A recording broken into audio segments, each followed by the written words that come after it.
In this video, I'm going to show you a few techniques that you can use to improve the look of your photos. If you have something that's underexposed or overexposed or looks flat and just uninteresting or doesn't have enough contrast, then you can fix it by using some of these techniques. So I'm going to start by opening a file. Let's see.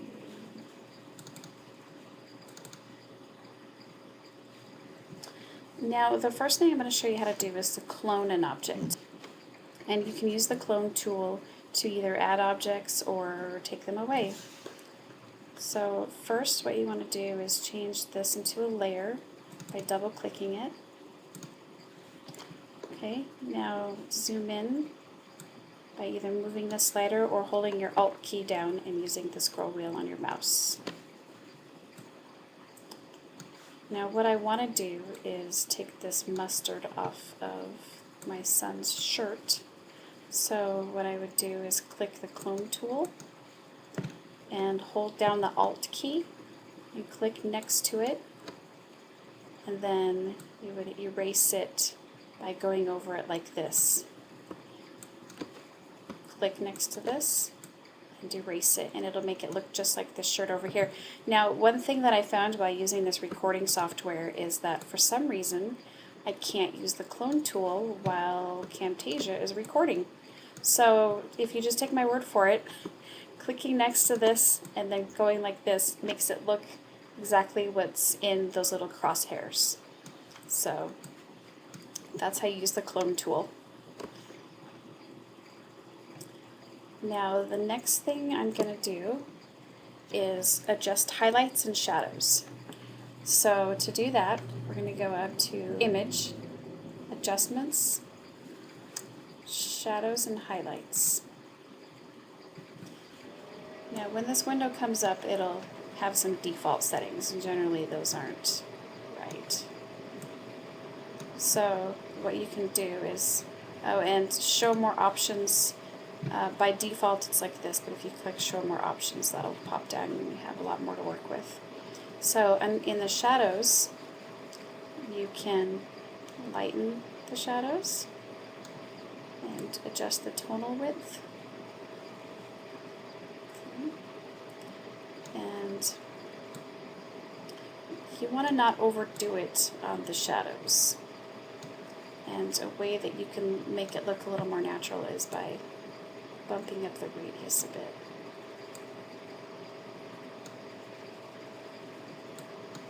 And then toning down the highlights.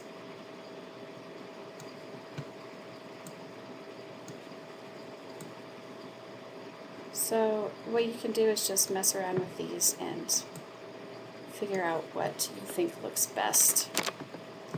And so there's mid-tone contrast. Moving it down takes away the contrast. Moving it up adds more contrast. That looks a little more natural. Okay. And of course you can save as defaults if that's what you want to do. And click OK. And there we've adjusted the highlights and shadows. So we have more detail in the dark areas, and the lighter areas aren't quite so bright. Now the next thing I'm going to do is contrast.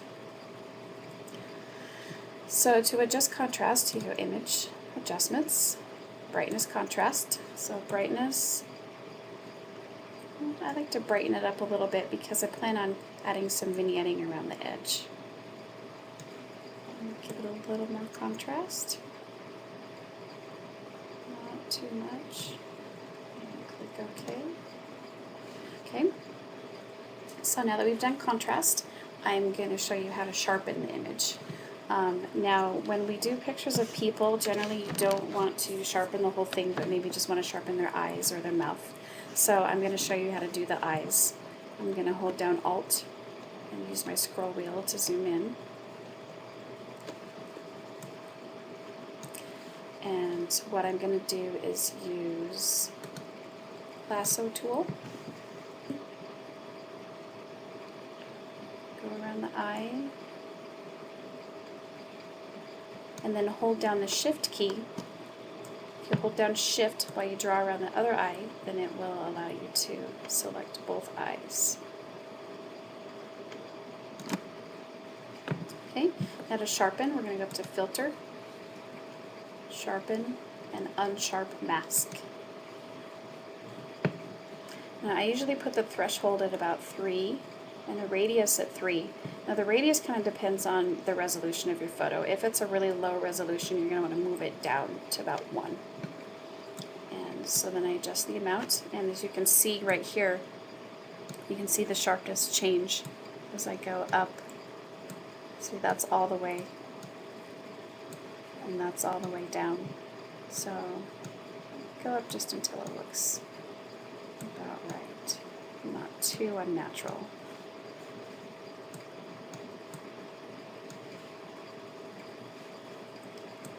About 50. Okay. And now that you're done, you can hold down Control and D, and that's to deselect the eyes. Now we're going to do a selective focus. So I'm going to scroll back out. The selective focus is a pretty handy tool to use for when you want to keep one area in focus and blur the background. It makes a shallower depth of field. So the way you do that is to use the quick selection tool. And what you're going to do is draw around the area that you want in focus. Okay, and then when you're done with that, you're going to click on the Refine Edge button. And here you can choose what kind of backgrounds you want to see it on. I like to use on black. Now what you're going to do here is do the feathering, and what that does is it keeps it from having such a rough edge.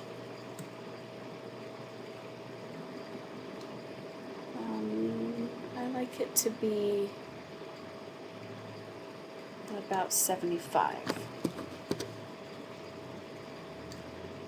And then you can smooth the edges as well. I'm going to do about 35. But when you're done with that, you click OK. Okay, and then what you're going to do is save it as an alpha channel. So click on the Channels tab, and then click on this little box with the white circle inside. It's saving the selection as a channel. So it says Alpha 1. So we're going to go back to Layers, and I'm going to duplicate the background layer. So, duplicate layer. Okay. And now what we're going to do is give it some blur.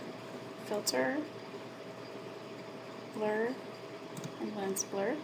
And that opens up another window where you can make further adjustments. Now, what you're going to do here is make sure that the source in this depth map area is your Alpha 1 layer, and make sure the invert is checked. Without invert, just your selection is blurry, so you're going to invert it. So change the radius for the focus. Let's see. Generally, you don't want to go too high with it. See, down to 0, it's not even blurry in the background. So I'm going to do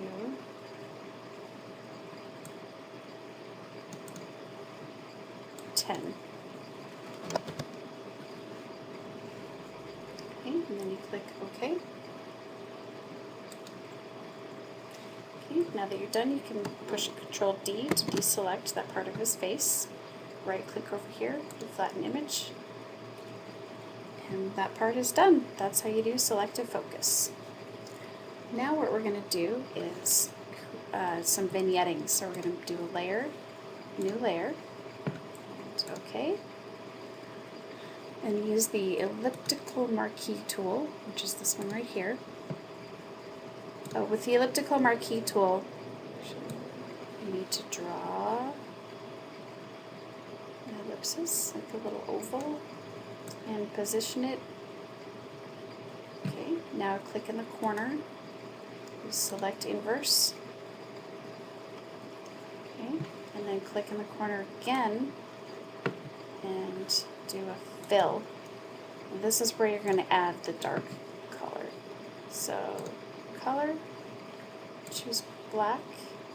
Black is also 6 zeros, as you can see here. Click OK, and OK, and it turns it black. And what you can do is, while you're on this way, you have this layer highlighted, you can adjust the opacity so you can make it lighter or darker.